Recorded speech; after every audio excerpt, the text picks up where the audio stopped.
Jusqu'à 9h, Good Morning Business.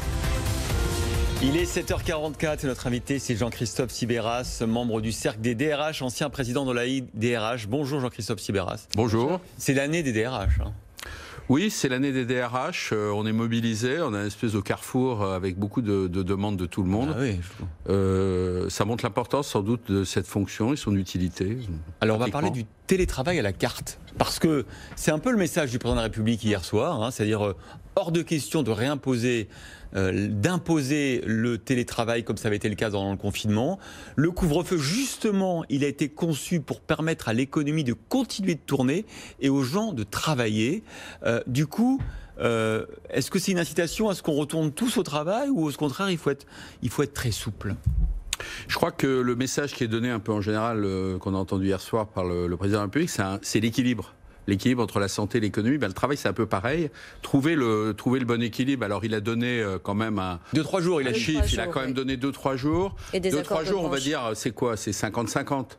Finalement, c'est un peu cette idée d'équilibre, c'est-à-dire, c'est pas le confinement où tous ceux qui pouvaient faire du télétravail ont dû le faire de manière obligatoire. Ouais. Là, on n'est pas dans faites ce que vous voulez, télétravail, pas. Non, c'est si vous pouvez le faire, mais avec une espèce de fléchage vers essayer de trouver une solution équilibrée, je dirais.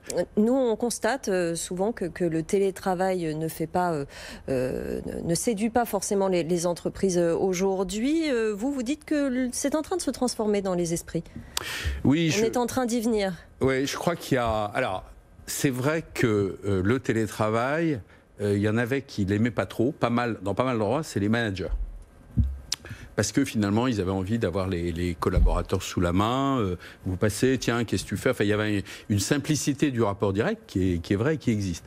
Deuxièmement, il y a des collaborateurs qui vous disent, ouais, mais moi, quand je suis en télétravail, je perds un peu le rapport sympa, convivial, informel.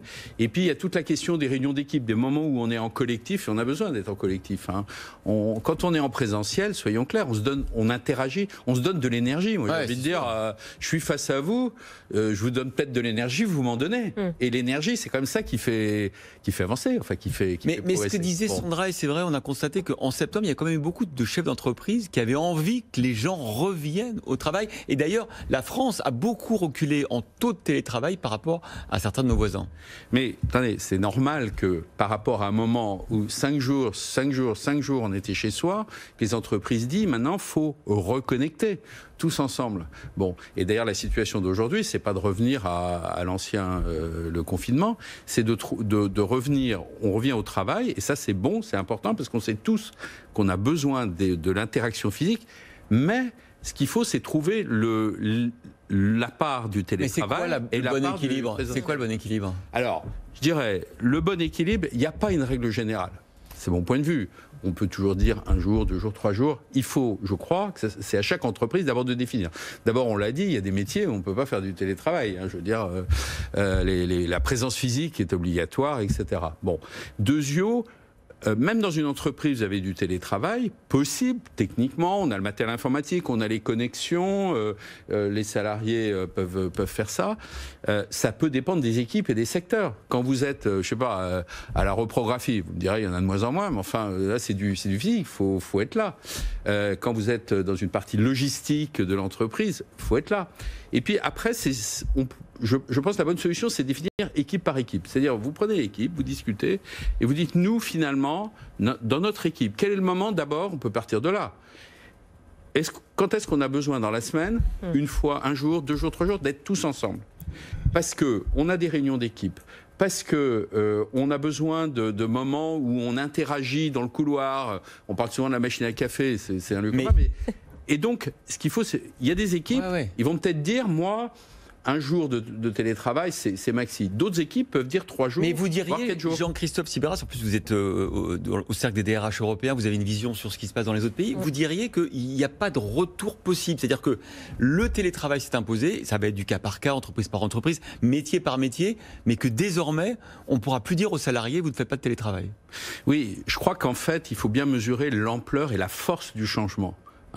Le télétravail, c'est pas que une organisation physique, etc. C'est qu'aujourd'hui, qu'est-ce qu'on sent? Petit 1, une vraie demande des salariés. Dans toutes les entreprises qui ont fait des demandes plein d'entreprises ont fait des enquêtes auprès des salariés pour leur dire mais qu'est-ce que vous voulez maintenant? Qu'est-ce que vous voulez pour la rentrée?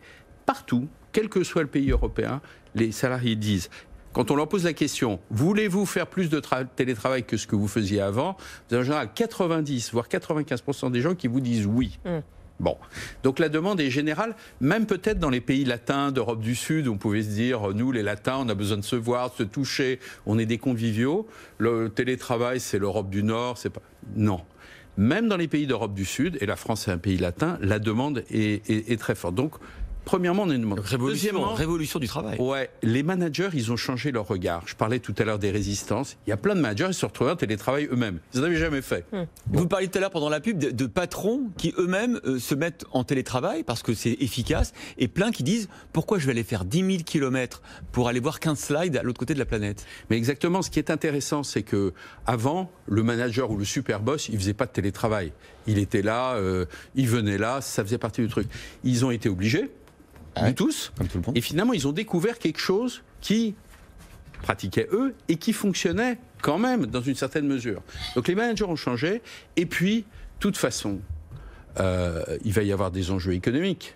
Le besoin des mètres carrés de bureaux, c'est un sujet. Il y a des enjeux de développement durable, transition écologique, les trains bondés, l'encombrement, les avions, les trains, les transports, tout l'argent que ça coûte à la collectivité. Il y a un moment donné où on voit bien que l'addition de toutes ces forces, les salariés, les entreprises, les coûts, le développement durable, la transition énergétique, écologique et développement durable, tout y concourt. Ce qu'il faut, c'est trouver, c'est pas tout l'un tout l'autre, il ne faut pas être binaire, mais il faut trouver les bons équilibres et par équipe. C'est que le début de la révolution. Merci Jean-Christophe Sibéras, DRH et membre du cercle des DRH européens, d'avoir été avec nous ce matin.